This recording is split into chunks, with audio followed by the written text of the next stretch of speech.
Bonjour à tous, bienvenue pour une nouvelle vidéo. On est parti pour voir ensemble les différents profils des prochains Français qui vont se faire drafter dans quelques semaines. Et à la fin de la vidéo, vous saurez qui ils sont, ce qu'ils ont déjà fait dans leur jeune carrière.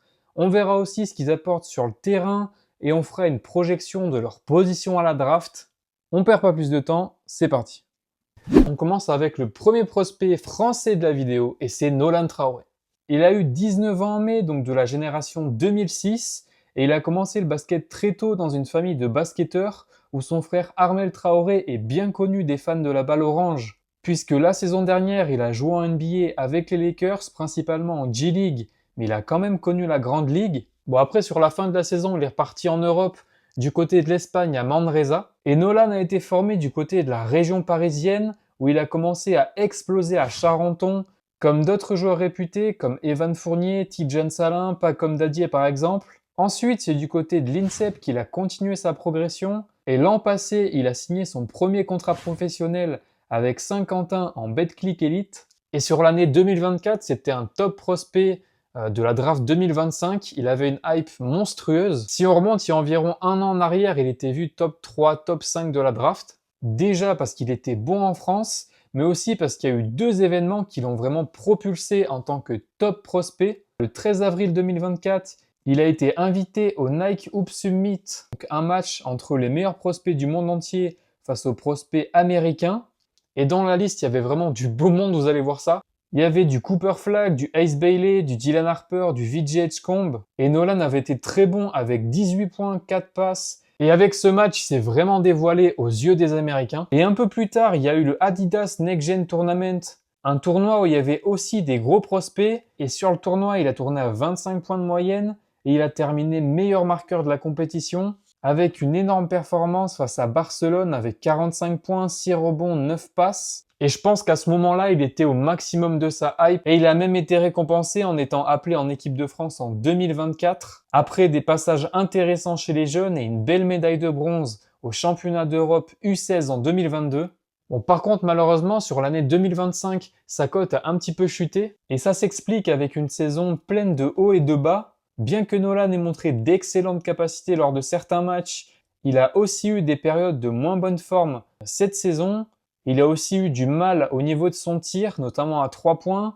Aussi, Saint-Quentin n'a pas fait une super saison collective. Ils n'ont pas pu se qualifier en play-off de Betclic Elite. Et c'est vrai que les performances en play-off sont souvent très scrutées par les scouts. Les joueurs qui parviennent à briller dans des moments de pression sont souvent ceux qui montent le plus dans les mock drafts. Et globalement, c'est aussi une draft très relevée. Donc c'est aussi pour ça qu'il a un petit peu chuté, mais au final, c'est pas si grave que ça. Et maintenant, on va s'intéresser à son profil dans le jeu, ce qu'il va faire sur le terrain. Et c'est un meneur de jeu d'1m92 avec une envergure de 2m03. Et au niveau de ses points forts, déjà le scoring, avec principalement de l'attaque de cercle, du drive principalement sur sa main droite. Il a un super premier pas et un bon dribble. C'est aussi un bon playmaker avec une bonne vision de jeu. Il sait très bien distribuer le ballon et faire jouer ses coéquipiers. Il joue aussi avec une grosse intensité et beaucoup d'énergie dans son jeu, ce qui le rend efficace notamment en transition en utilisant sa vitesse pour se créer des opportunités.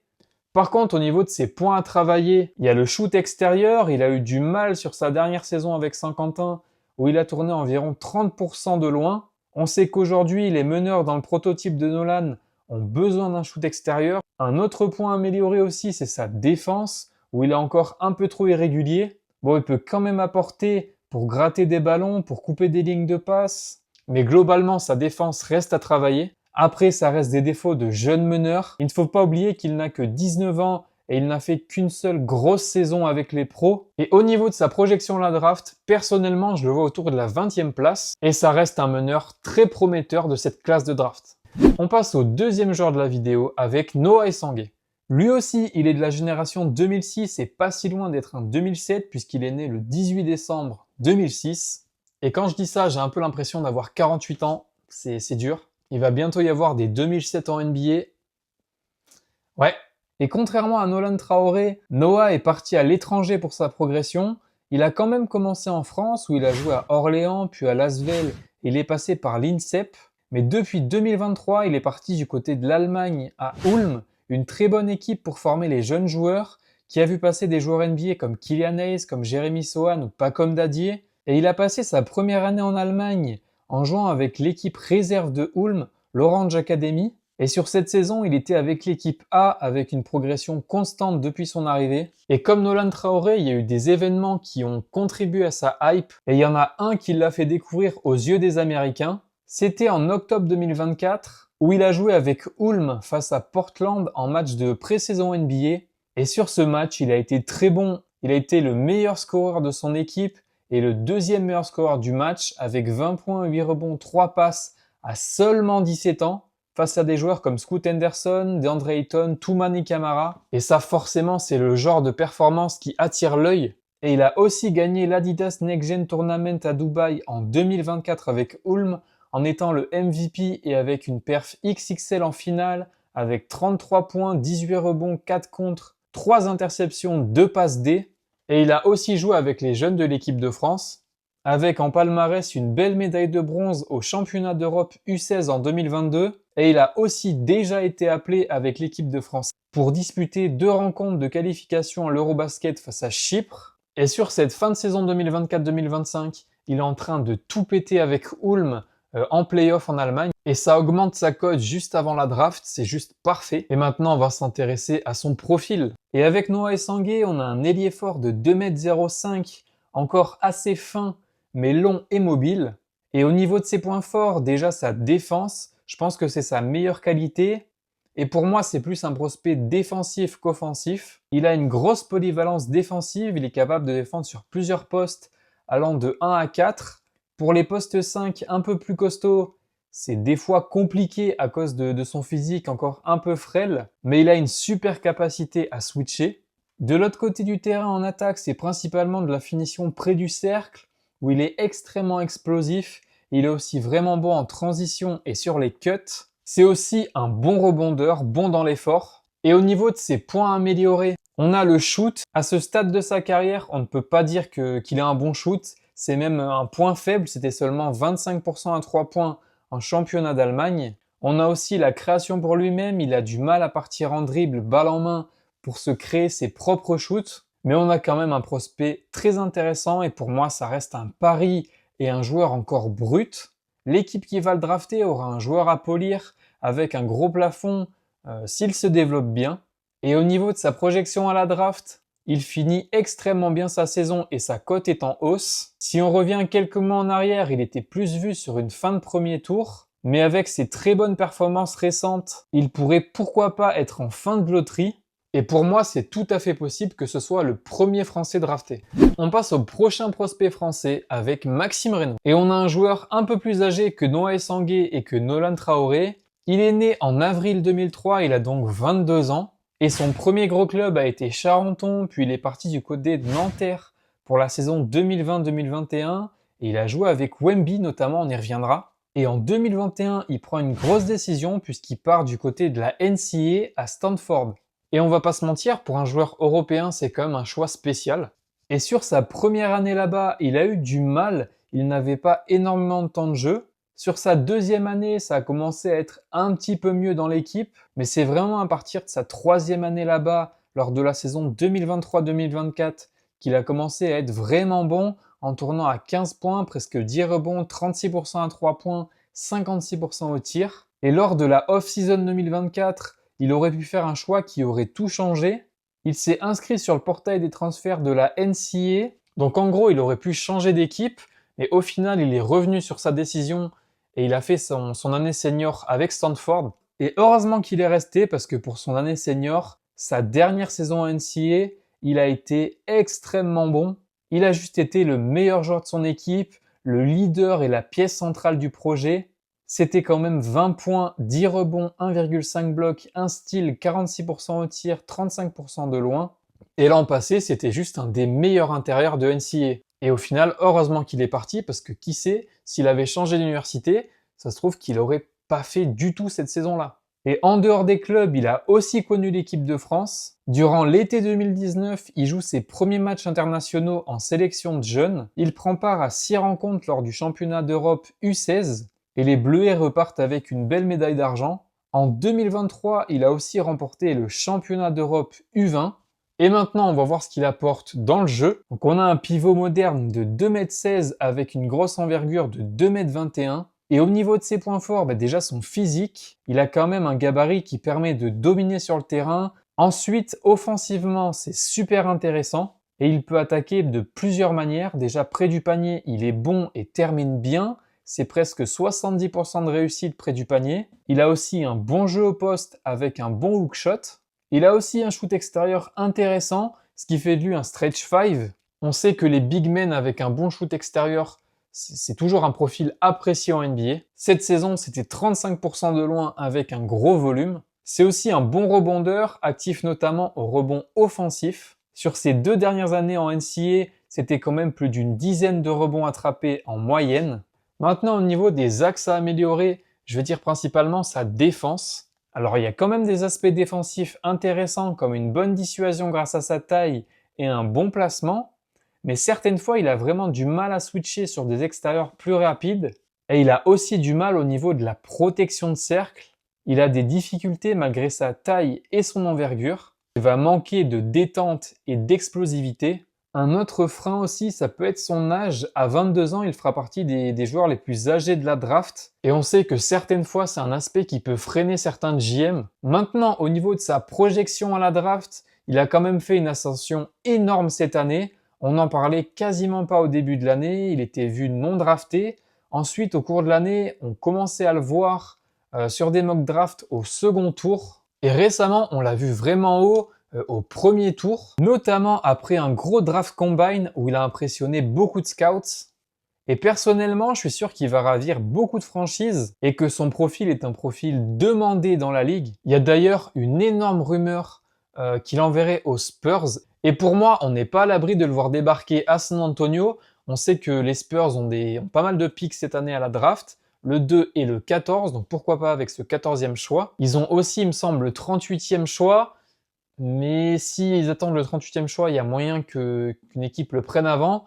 Donc pourquoi pas avec ce pick 14, pour moi c'est tout à fait possible. Et en vrai, ce serait quand même incroyable, je kifferais voir ça. On sait aussi qu'il y a une connexion Maxime Reynaud-Wemby, vu qu'ils ont joué ensemble plus tôt dans leur carrière à Nanterre. Et ils sont d'ailleurs proches, récemment ils se sont entraînés ensemble à Dallas. Mais au final, le plus important pour lui, ce serait d'abord de tomber dans une franchise qui est capable de le développer au mieux, et qu'il ait un vrai rôle dans une équipe. On passe au prochain joueur maintenant avec Noah Penda. Il est né en janvier 2005, donc il a 20 ans, et lui aussi il a commencé dans la région parisienne, et le basket a commencé à être sérieux pour lui lors de la saison 2018-2019, et il part du côté du Levallois Sporting Club. L'année suivante, il intègre en parallèle le Pôle Espoir Île-de-France. Ensuite, en 2020, il rejoint le Pôle France pour 2 ans. Et en 2022, il décide de signer son premier contrat professionnel avec Vichy en Pro B. Et en 2024, à la fin de ses 2 années à Vichy, il se présente à la draft avant de retirer son nom pour préserver ses chances pour 2025. Et il part du côté du Mans pour la saison 2024-2025, cette fois-ci en Pro A. Et Noah Penda a déjà un palmarès intéressant. Il a été vainqueur de l'Adidas Next Gen Tournament en 2022 et élu dans le 5 du tournoi. Il a été élu meilleur jeune de Pro B en 2024. Il a été All-Star cette année en Pro A. Et il a aussi été élu meilleur jeune du championnat de France en 2025, après des joueurs comme Victor Wembanyama et Zachary Zaché. Et Noah Penda aussi a joué avec l'équipe de France, avec les jeunes, avec un joli palmarès et une belle médaille de bronze lors de la Coupe du Monde des moins de 17 en 2022, une médaille d'argent lors de la Coupe du Monde des moins de 19 en 2023, et une belle médaille d'or lors du championnat d'Europe U20 en 2024, et il a même été élu dans le 5 majeur du tournoi, avec notamment un buzzer beater en quart de finale incroyable face à l'Espagne.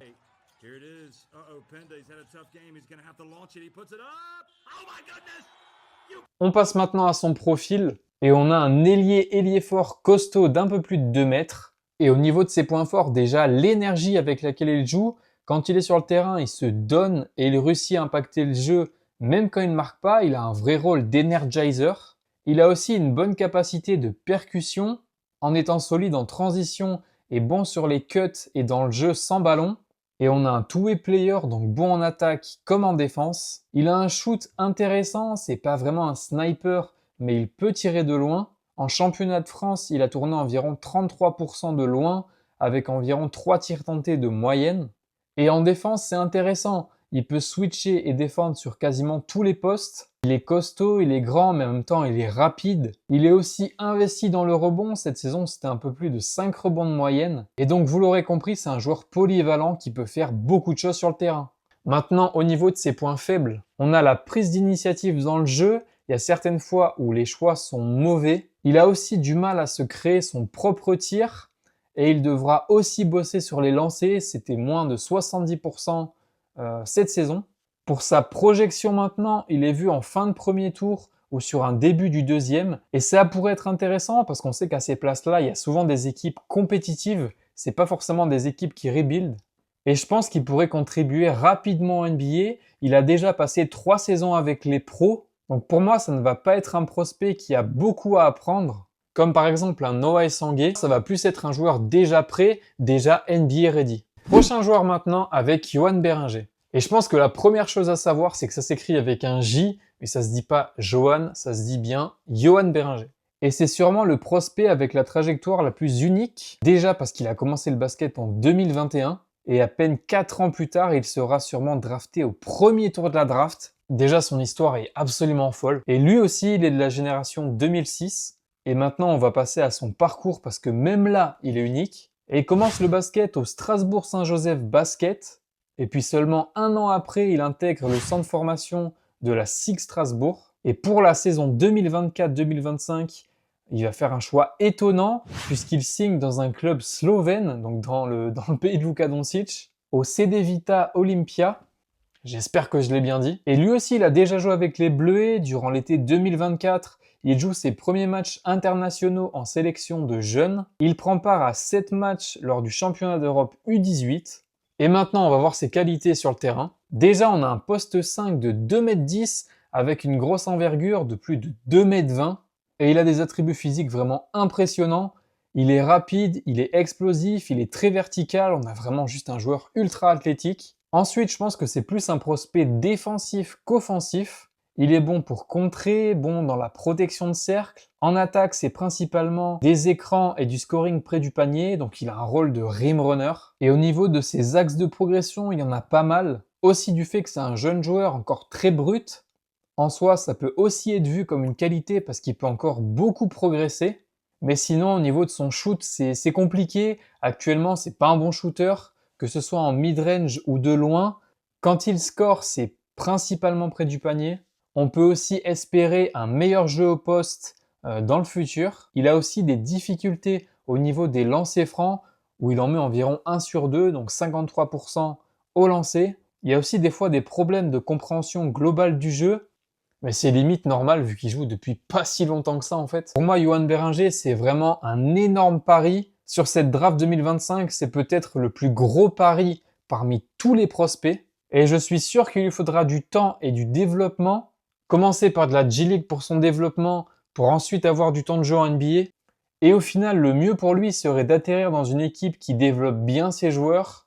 Et avec son gros potentiel, il a fait une grosse percée au niveau des mock drafts. Sur toute la saison, il était plus vu au 2e tour. Mais là, depuis 1 mois, il a bien progressé et il est vu autour de la 15e ou 20e place. Mais en tout cas, pour moi, Yohan Beringer reste quand même le prospect le plus intriguant de cette cuvée de draft.